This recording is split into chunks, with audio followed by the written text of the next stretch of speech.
मुझे डिस्क्लेमर अब अपने हर वीडियो में करीब करीब देना पड़ता है, क्योंकि मैं भी अपने कमेंट सेक्शन में अक्सर कभी कभी जब नजर डाल लेता हूं तो मुझे पता चलता है कि लोगों को मैं जो ऑप्शंस देता हूं अपने कानून संगत बातों के अनुसार वो थोड़ा समझ में कम आते हैं। और ऐसे कुछ कमेंट्स भी आते हैं, जैसे लेट्स राइट 6606 ने अभी कुछ घंटे पहले ही एक कमेंट किया था, अरे भैया ग्राउंड लेवल पर एडवोकेट कहां से लाएं जो आपकी तरह जेन्युइनली केस पर काम करे फीस लेने के बाद भी। इसी तरह से एक और कमेंट आया रितेश दे 9748 का, इस चैनल की जितनी भी वीडियो देखता हूं उसका रियलिटी और ग्राउंड लेवल से बिल्कुल परे ही होता है। अब ये मेरी गलती है या फिर आपके काउंसलर जो हैं वो आपको कितनी मदद कर पा रहे हैं। देखिए, बेहतरीन वकील जो हैं वो आज के टाइम में बेहतरीन जजमेंट्स ला रहे हैं, तभी तो काफी वीडियोस हम जजमेंट्स पे बनाते हैं तो आपको राहत मिलती है, काफी रेफरेंसेस हम जजमेंट्स के यूज करते हैं, हमें भी समझ मिलती है। तो ऐसा है कि ज्यादातर वकील अच्छा परफॉर्म करते हैं, इसमें कोई दो राय नहीं है, पर कुछ कमियां हैं जो नहीं निकल पाती है। आज इसी पर ही ये वीडियो है और इसका क्या सॉल्यूशन हो सकता है इसके बारे में ये बात आज हम करेंगे, खास तौर से फैमिली मैटर्स के विषय में। और दोस्तों, क्यों कोशिश करते हैं कि आप एजुकेटेड हो, क्यों चाहते हैं कि आप कोर्सेज ज्वाइन करें हमारे? क्या ये सिर्फ कमर्शियली एक फायदा उठाने का तरीका है आप लोगों के दर्द और तकलीफ से? जी नहीं। जब हमारे कोर्सेज जब लोग ज्वाइन करते हैं तब भी कुछ चीजें ऐसी होती हैं कि शुरुआती दौर में उन्हें कंफ्यूजन रहते हैं, मैं बिल्कुल ईमानदारी से आज आपको बता रहा हूं। पर जैसे जैसे वो इस चीज के साथ रवा होते हैं तो उन्हें लगता है कि रिजल्ट्स आ रहे हैं और बेहतरीन परफॉर्मेंस बढ़ रही है। जब मैं ये बात अक्सर यहाँ स्क्रीन पे कहता हूं तो हर किसी को लगता है कि शायद ये सिर्फ एक लोक लुभावन बात है, इससे ज्यादा ये कुछ करते नहीं होंगे।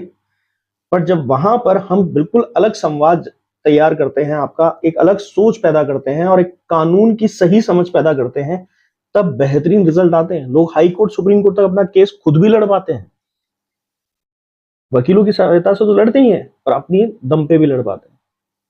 आप इन कोर्सेज का हिस्सा हो ना हो ये आपकी मर्जी है, पर अगर होना चाहते हैं तो दिए गए व्हाट्सएप नंबर पे डिटेल लीजिए और ज्वाइन कर लीजिए।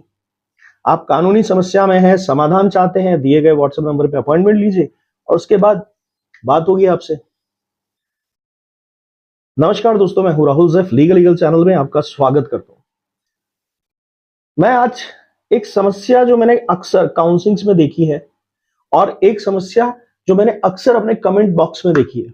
अभी जाइए, दिन के कम से कम 4 से 5 मैसेज और कम कर लीजिए, कम से कम 2-3 तो एवरेज में मिल ही जाते हैं, जो बेचारे इतने परेशान होकर वहां दुख भर के लिखते हैं कि हमारे वकील परफॉर्म नहीं कर रहे हैं, हमारे वकील तो इन बातों को मानते ही नहीं है।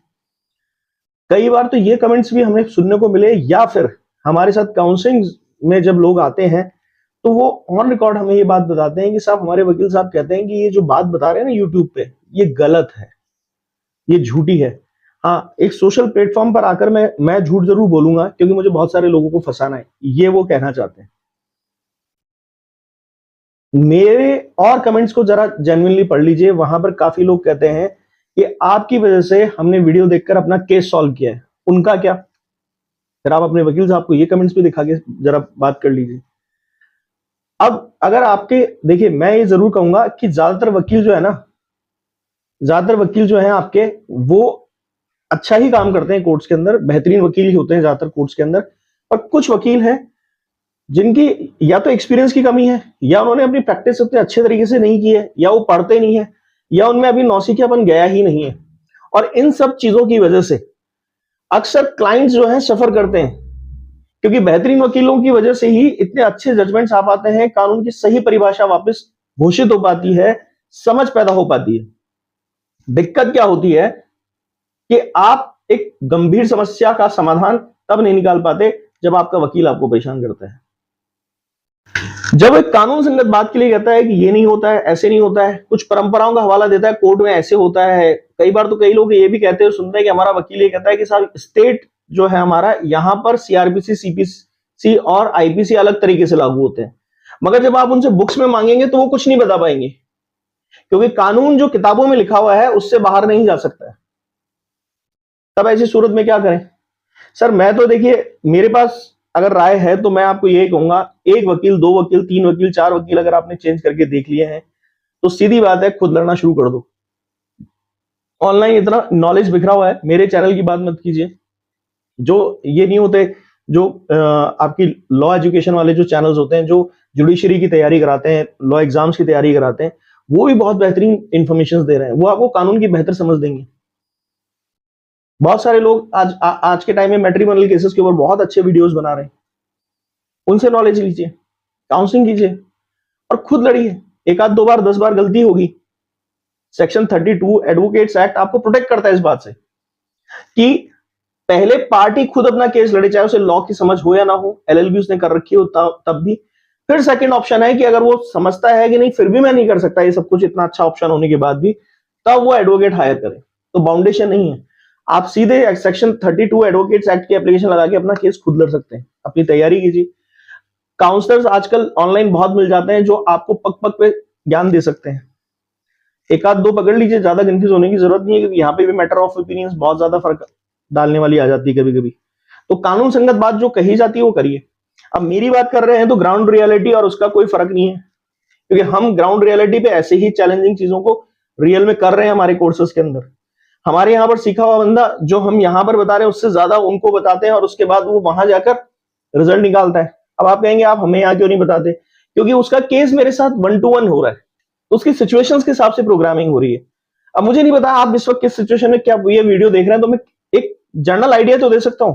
अब वो आइडिया आपके सिचुएशन में की फ्रेमिंग में सेट बैठता है तो आपके लिए काम का वीडियो हो गया। अदरवाइज आप सोचेंगे कि कभी ऐसी सिचुएशन आई तो मैं यूज कर लूंगा, तो सेव कर लेते हैं। तो हर आदमी अपने सिचुएशन के हिसाब से एक सिचुएशनल वीडियो देखता फिरता है। पर जब आप हमसे रूबरू होते हैं तो ऐसी वीडियोस की जरूरत नहीं होती, क्योंकि तब मेरे और आपके बीच में इंटरेक्शन बढ़ जाता है, सिचुएशन आपको ज्यादा गंभीरता से मिल पाती है।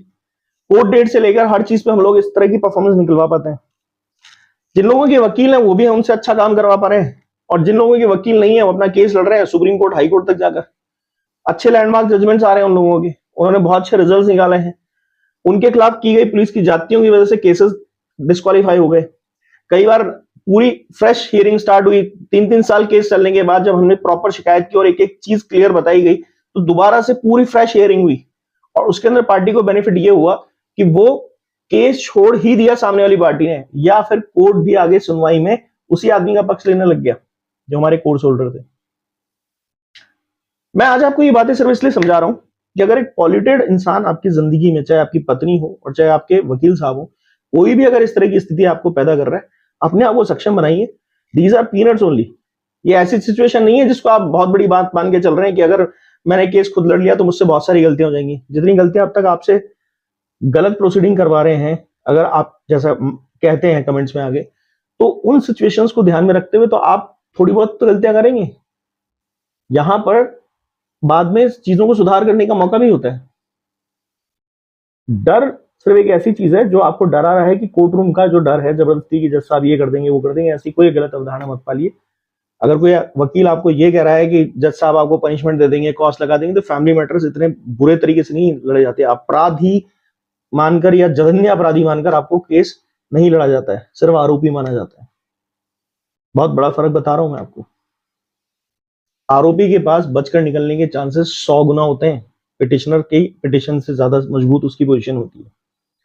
खैर ये बातें जब समझ में आएगी तब समझ में आएगी, पर ये जरूर है कि नेगेटिव मत होइए। हम पूरी कोशिश करते हैं आपको डिलीवरीज देने की।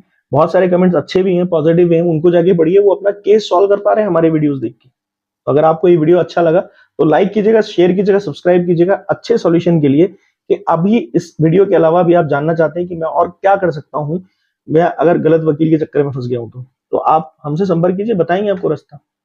Thank you.